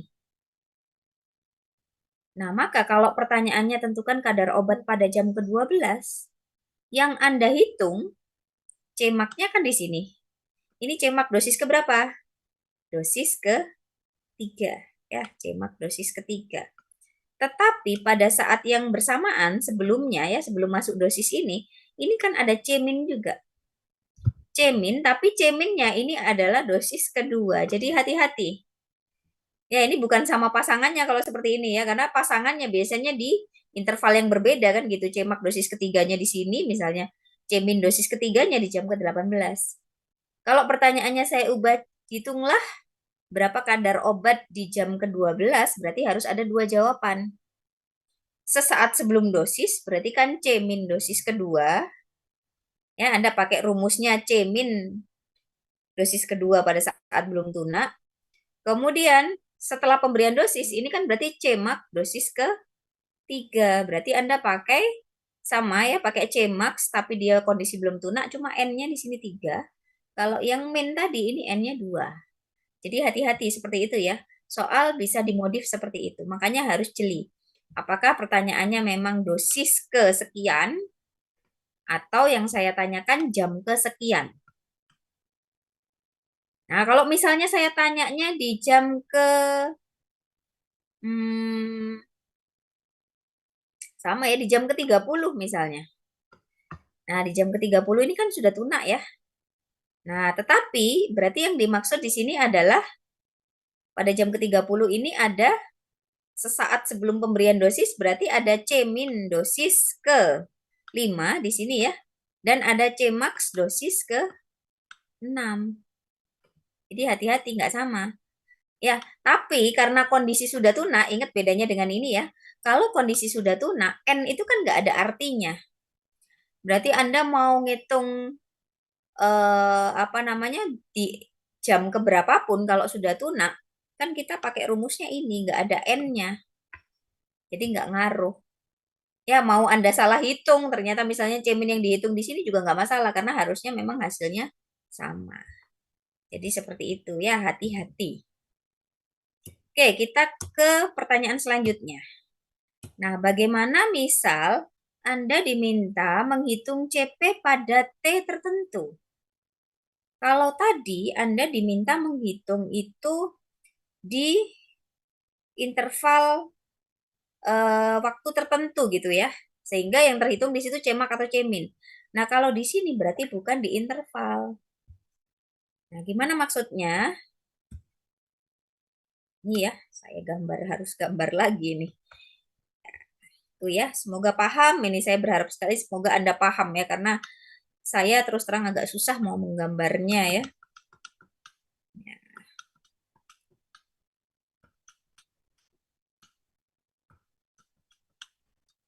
Oke, misalkan seperti ini deh. Ini kita buat kelipatan 6, 12 ya, sama seperti tadi. Misalnya intervalnya masih kelipatan 6 gitu ya, 18, 24. Misal saya tanya, berapa atau tentukan kadar obat dalam plasma pada T tertentu. Berarti misalnya hitunglah kadar obat pada jam ke-10. Nah, kalau pada jam ke-10, berarti kan di sini ya. Nah, ini jam ke-10. Nah, ini kan nggak pas di interval nih. Karena yang namanya interval kalau nggak 6, 12 di sini kan ya. Tapi kalau jam ke-10 ini kan berarti tengah-tengah di sini. Nah, gimana cara ngitungnya? Nah, kalau sudah seperti itu, maka kita nggak bisa pakai rumus Cemac Cemin tadi. Kita bisanya balik ke konsep dasar ya. Kita coba abaikan dulu yang dosis-dosis lain. Ya, ini kita silang dulu. Kita fokus hanya pada satu dosis ini dulu. Karena yang mau kita hitung ada di dosis kedua ya, jadi kita hanya fokus di dosis kedua dulu. Nah, sama seperti tadi, persamaan umum itu untuk menghitung CP ya, CP pada saat T tertentu itu kan tadi balik lagi ya, CP 0 kali E min K kali T. Tuh, ini kok kayak R. Ini K ya, K kali T. Nah, ini T tetap biarkan T. Kenapa? Karena yang mau kita hitung itu bukan di interval. Bukan di titik interval, tapi di antaranya. Sehingga ini nggak bisa diubah jadi toh. Kita tetap T. Nah, sekarang kita lihat, kita fokus di dosis kedua ini, di dosis kedua. Maka yang dimaksud CP0 kan di sini. Ya, CP0 ini adalah sebenarnya kalau kita mau turunkan, CP0-nya ini kan Cmax dosis kedua. Ya, atau kita bisa bilang Cmax dosis ke N. Ini pada kondisi belum tunak nih. Ya, dikalikan E min K kali T. Nah, sekarang tinggal diturunkan lagi saja. CMAX pada kondisi belum tunak, rumusnya seperti apa? Kan seperti ini. Ya, dosis per VD ini kan CP0 ya. 1 min E min N K per 1 min E min K kali to. Dikalikan E min K kali T. Bukan to yang di luar ini ya. Nah, sekarang Anda harus teliti di memasukkan N-nya. Ya, N-nya kan di sini kita sudah tahu, oh ini dosis kedua, berarti N-nya masuk 2 di sini. Tonya tadi tiap 6 jam, berarti ya 6, 6. Nah, T-nya berapa T-nya? Hati-hati, T-nya bukan jam ke-10. Ya, tapi T-nya adalah jam yang ditanyakan dikurangi dengan interval terdekat sebelumnya. Nah, interval terdekat sebelumnya berapa? 6 kan? Berarti 10 kurangi 6, berarti T-nya di sini adalah 4 jam. Kenapa 4 jam? Ya, karena sebenarnya ini kan kita fokusnya hanya di kurva yang ini saja, dosis kedua. Kalau ini sebagai CP max, CP 0-nya tadi ya, otomatis jarak waktunya yang ditanyakan adalah dari sini ke sini kan gitu. Berarti dari jam ke-6 ke jam 10, bukan dari jam ke-0 ke jam ke-10. Cuman untuk menghitung C max-nya dosis kedua ini memang harus pakai CP0 yang awal gitu ya. Jadi bedakan itu. Makanya terserah kalian untuk memudahkan mau pakai konsep ini ya baru diturunkan atau mau langsung yang ini boleh. Asal harus paham bahwa T-nya di sini selalu jam keberapa yang ditanyakan dikurangi interval terdekat sebelumnya. Nah, sama dengan ini kondisi tuna. Ya, misalnya katakanlah misalnya di gambar ini ya.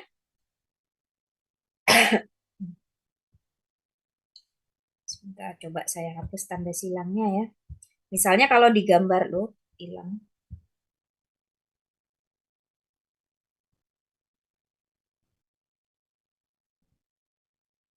Ya, kalau di gambar ini tadi, akan berakhir lagi nih ya. Apa namanya? Katakanlah TSS-nya misalnya jam ke-18. Berarti kalau pertanyaan saya hitunglah konsentrasi obat pada jam ke-20. Artinya apa? Artinya Anda pakai rumus ini karena sudah tuna, tapi T-nya di sini hati-hati. T-nya adalah 20 dikurangi interval terdekat sebelumnya. Berarti 20 dikurangi 18. Hasilnya T-nya adalah 2. Jadi seperti itu. T-nya bukan 8 bukan 20 ya, tapi 20 dikurangi interval terdekat sebelumnya. Jadi dikurangi 18. Oke, kita langsung ke contoh soal ini ya. Nah, mumpung waktunya belum habis ini, nanti kalau sudah habis kita nggak usah join lagi ya, ini sudah terakhir. Jadi caranya masih sama. Silakan kalau ada pertanyaan seperti ini, Anda buat sket dulu.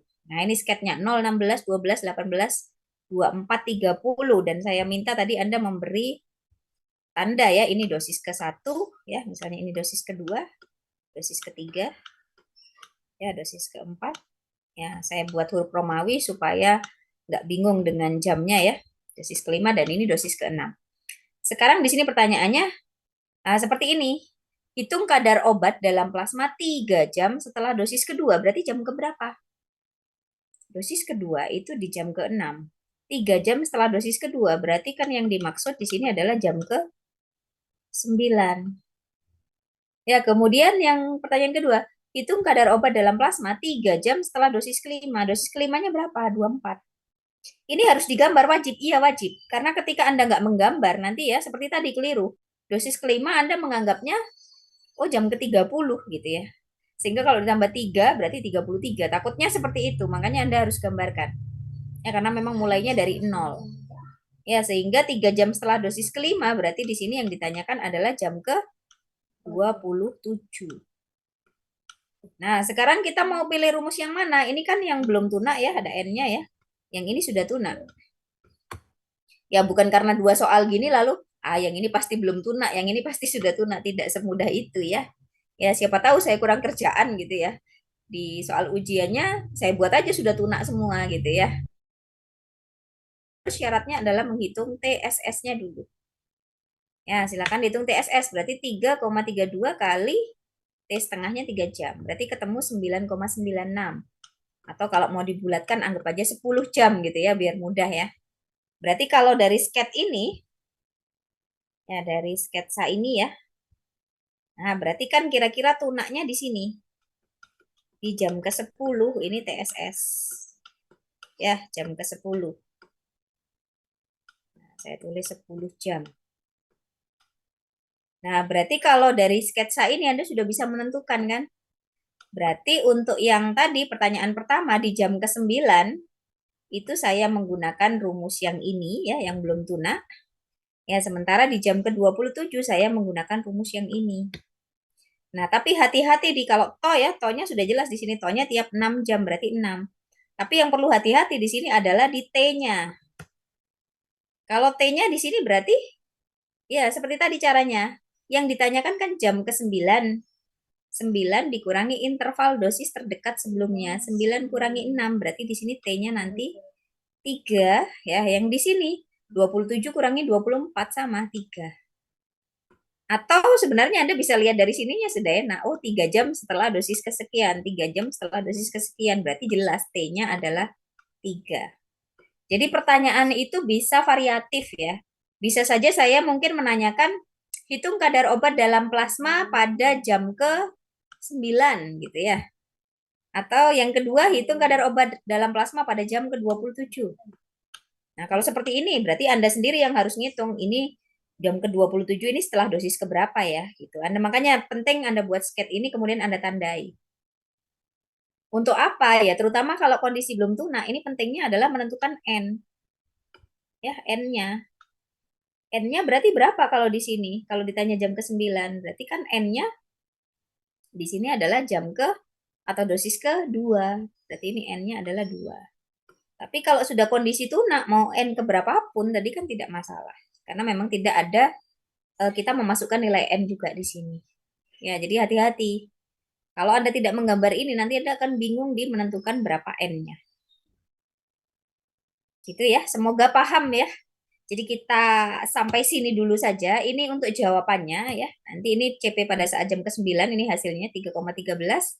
CP pada saat jam ke-27 hasilnya 3,33. Nanti silakan dihitung sendiri ya di rumah masing-masing apakah memang benar hasilnya sekian atau tidak. Gitu ya. Harusnya sih benar sekian ya karena sudah beberapa kali saya hitung.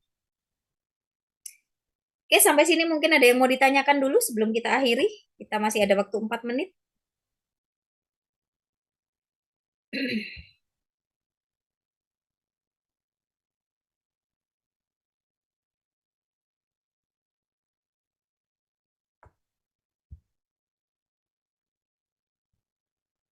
Tidak ada. Oke, tidak ada ini semoga jelas ya, semoga paham ya. Eh, oh ini ada nih di kolom chat. Permisi Bu, apakah PPT-nya dikirim ya Bu loh? Anda sudah cek di MMP?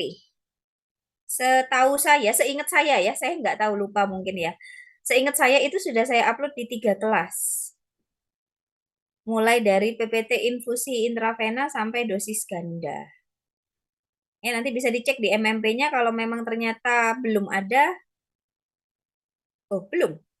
Belum ada ya? Oh, belum ada. Ya sudah kalau misalnya belum ada, ini maksudnya belum ada atau belum ngecek? Oh, belum cek. Oh iya, bisa dicek dulu ya. Jadi biasakan ngecek dulu ya di MMP ya. Kalau sekiranya memang belum ada, nanti saya unggahnya. Tapi kalau memang sudah ada, ya, ya harusnya sih kalian cek dulu sebelum kuliah gitu ya. Jadi kalau sudah punya enak, tinggal apa bisa di print dulu, kemudian nanti perlu dioret-oret bisa dioret-oret. Gitu. Oh ini sudah dikirim oleh Komting di grup WA ya. Berarti kan Komtingnya aja ngecek gitu ya. Maksud Anda tidak mau ngecek, jangan selalu bergantung pada Komting ya. Ya kasihan Komtingnya nanti ya. Nah seperti itu ya. Eh, yang terkait materi ada yang mau ditanyakan? Ada waktu 2 menit. Oke, kalau tidak ada, berarti mungkin bisa kita akhiri ya sementara ini ya. Untuk yang pertemuan selanjutnya, ini kan tinggal 1 kali pertemuan lagi ya. Eh, ada beberapa alternatif ya. Jadi kalau misalnya sebentar. Oh, tapi ruangannya ya tidak memungkinkan ya. Karena kan kalau tidak salah ini kalian ada waktu satu lagi itu tanggal 15. Kalau misalnya memang butuh offline, mungkin kalau bisa ini sebenarnya enak digabung dengan kelas yang satunya. Saya lupa kelas A atau kelas B itu ada yang sama-sama hari Kamis gitu ya. Atau rencana saya sebenarnya karena semua kelas ini selesainya sama ya sampai di topik ini, rencana saya untuk memudahkan itu sekalian saya buat online semua saja gitu ya. Online cuman untuk waktunya ini saya belum bisa menentukan ya. Ujiannya hari Jumat ya karena nilai harus sudah terunggah itu maksimal hari Minggu. Jadi saya juga punya waktu koreksi hanya 2 hari ya, hanya Sabtu dan Minggu itu sendiri ya sambil ngolah nilai. Ya jadi memang mepet sekali karena kebetulan saya di apa materinya di topik yang paling terakhir gitu. Jadi mau nggak mau memang Jumat kita ujiannya. Tadi saya sudah menjadwalkan Jumat itu ujian jam 1 siang. Ya, jadi silakan kalian bisa persiapan dulu. Nanti untuk yang pertemuan terakhir, ini kan tinggal melanjutkan saja ya. Kalau yang depan sudah paham, saya rasa mungkin kita bisa buat secara online ya, supaya cepat nanti mungkin langsung 3 kelas ya, dalam satu waktu begitu, biar lebih mudah. Cuman masalahnya waktunya ini, saya mau cari waktu kalau besok, mungkin bisanya sore ya, karena kalau malam saya tidak bisa ya, kebetulan ada acara. Kalau hari Rabu itu sudah pemilu ya, saya nggak mau ganggu ya mungkin ada yang jadi petugas KPPS atau gimana gitu ya harus standby mulai pagi sampai malam jadi biar nggak ganggu itu. Nah sementara kalau Kemis ya terlalu mepet mungkin tapi kalau misalnya kepepet ya mungkin Kemis itu memang baru kita bisa Zoom bersama-sama itu ya nanti akan saya infokan kembali mungkin Komting yang bisa koordinasi dengan saya selanjutnya ya. Oke baik itu saja. Karena sudah mau habis ini ya saya akhiri pertemuan pada malam hari ini. Terima kasih atas perhatiannya dan selamat malam.